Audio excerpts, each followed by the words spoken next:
Brume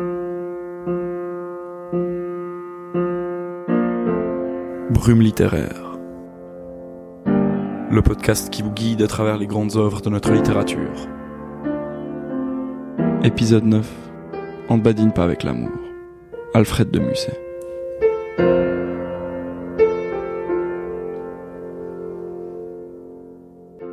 Cela faisait un moment que nous n'avions pas parlé d'une pièce de théâtre dont Brume littéraire. Alors, quoi de mieux pour s'y remettre qu'une pièce d'Alfred de Musset, et pas n'importe laquelle, puisqu'il s'agit d'On ne badine pas avec l'amour, une de ses œuvres majeures. Mais avant toute chose, il semble nécessaire, pour mieux comprendre cette pièce, de faire une rapide remise en contexte du style théâtral qui la compose. Alors que la pièce En attendant Godot de Samuel Beckett, que nous avons traitée dans l'épisode 3, était reconnue comme très représentative du théâtre de l'absurde, ici, il s'agit d'une pièce dite de la catégorie du proverbe. Comme son nom l'indique, le lecteur est face à une œuvre qui se base sur un dicton. Ce style est très à la mode dans les salons dès la fin du XVIIIe siècle. Les habitués devaient imposer quelques scènes sur un canevas simple, avec, comme objectif pour les spectateurs, de trouver le proverbe mis en spectacle. Musset en a écrit d'autres, avec des titres ne laissant pas de place au doute, comme par exemple « Il ne faut rien jurer de rien »,« Il faut qu'une porte soit ouverte ou fermée », ou encore « On ne saurait penser à tout ». Assez parlé du contexte, passons au résumé de cette pièce en 3 actes, qui sera un peu plus pointilleux qu'à notre habitude. Dans le premier acte arrivent Balzus et Dame Pluche, qui annoncent au chœur la venue prochaine de 2 jeunes gens dont l'éducation est terminée, Perdicon et sa cousine Camille.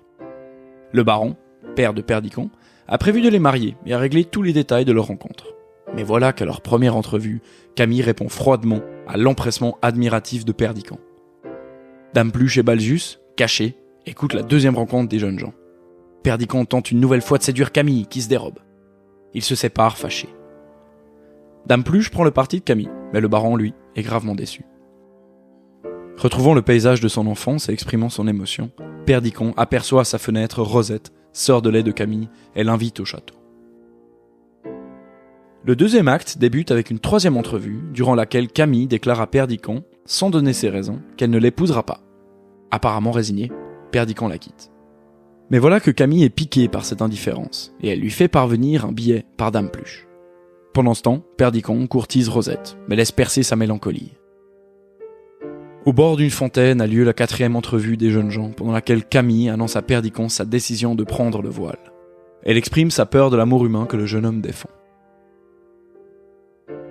Dans le dernier acte, Perdicon se demande s'il est ou non amoureux de Camille. Il surprendra une missive qu'il lira. Il en retire l'impression que Camille se joue de lui. Blessé, il décide de donner rendez-vous à sa cousine et d'y courtiser Rosette devant ses yeux. Perdicon flirte avec Rosette et jette dans la fontaine la bague que lui avait donnée sa cousine. Mais Camille ne veut pas se laisser faire et va fomenter sa vengeance. Lors de leur 5e entrevue, elle cache Rosette dans sa chambre et se montre provocante avec Perdicon pour l'amener à se déclarer. C'est en se moquant de lui que Camille va tenter de le dissuader de se marier avec Rosette. Lors de leur ultime entrevue, Camille et Perdicon s'avouent enfin leur amour, mais Rosette, cachée, les a entendus et meurt d'émotion. Camille dit adieu à Perdicon, qui restera seul. Cette courte pièce ne manque pas de rebondissements. Il faudra donc aux 2 amants s'y rencontrent pour se connaître, se mentir, se manipuler et se perdre, en causant un décès sur leur passage. Mais plongeons-nous dans le texte de la pièce. Nous avons vu dans l'épisode 4 de Brume littéraire, qui traitait des liaisons dangereuses, que les échanges avaient une place importante dans l'action. En effet, c'est par les échanges épistolaires que l'action avance, et les lettres ne servaient pas uniquement à relater l'action qui se passait dans l'intervalle des missives. Eh bien ici, c'est un peu la même chose. Alors que dans les pièces antérieures au XVIIIe siècle, les personnages se contentaient de raconter des actions qui se passaient majoritairement hors scène, ici, c'est le contraire qui se passe. Ce sont les dialogues des personnages qui permettent de faire avancer l'action. Ce sont eux qui forment entièrement l'intrigue. Les personnages le disent eux-mêmes.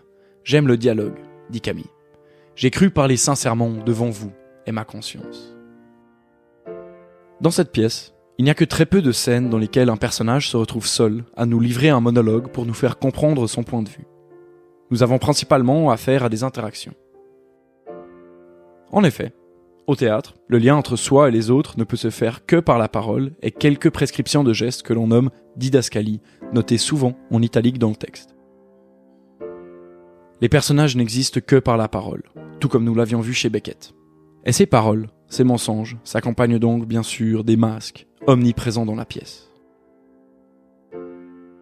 Car oui, les dialogues ne sont pas uniquement composés des vérités que les personnages expriment, mais aussi de tous les mensonges, des actes de manipulation. Ce que les protagonistes se cachent est central dans le texte. C'est ce qu'on appelle les non-dits qui font avancer l'histoire. C'est par les mensonges que l'on comprend la vérité.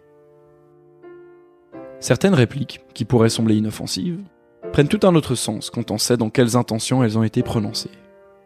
Ce n'est pas pour rien d'ailleurs que la pièce regorge de scènes dans lesquelles les personnages s'évertuent à en cacher d'autres. On veut démontrer les intentions manipulatrices en montrant les vraies idées des autres personnages, leur vrai visage.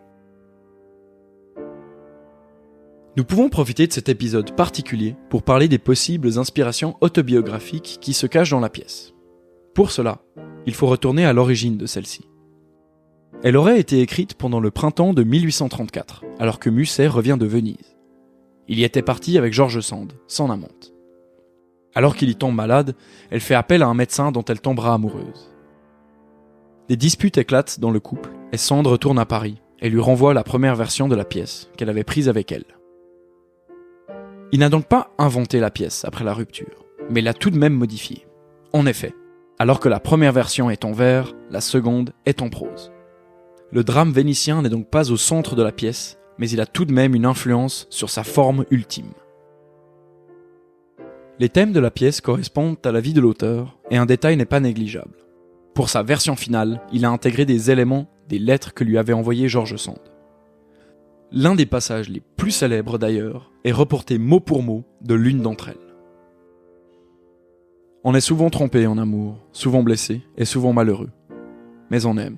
Et quand on est sur le bord de sa tombe, on se retourne pour regarder en arrière et on se dit « J'ai souffert souvent, je me suis trompé quelquefois, mais j'ai aimé. C'est moi qui ai vécu, et non un être factice créé par mon orgueil et mon ennui. » C'est aussi pour cette raison que la pièce rencontre encore un grand succès de nos jours. L'auteur a su y insuffler son propre amour, celui de son amante, cette passion d'amour qui est si universelle. Elle nous touche, car nous parvenons à nous y identifier.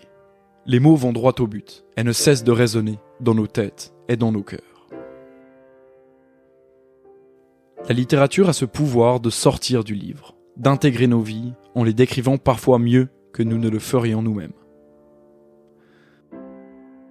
Malgré le fait que les histoires soient souvent inventées, ce qui est représenté, ce sont bien nos vraies émotions, des sentiments humains qui dépassent les frontières et nous unissent tous.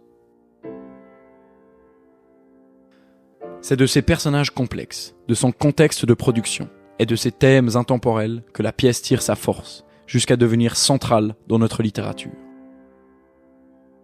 Le temps ne semble avoir eu que très peu d'impact dans notre compréhension de la pièce. Une littérature du passé qui résonne encore de nos jours. Est-ce que ce n'est pas ça, la définition d'un classique ?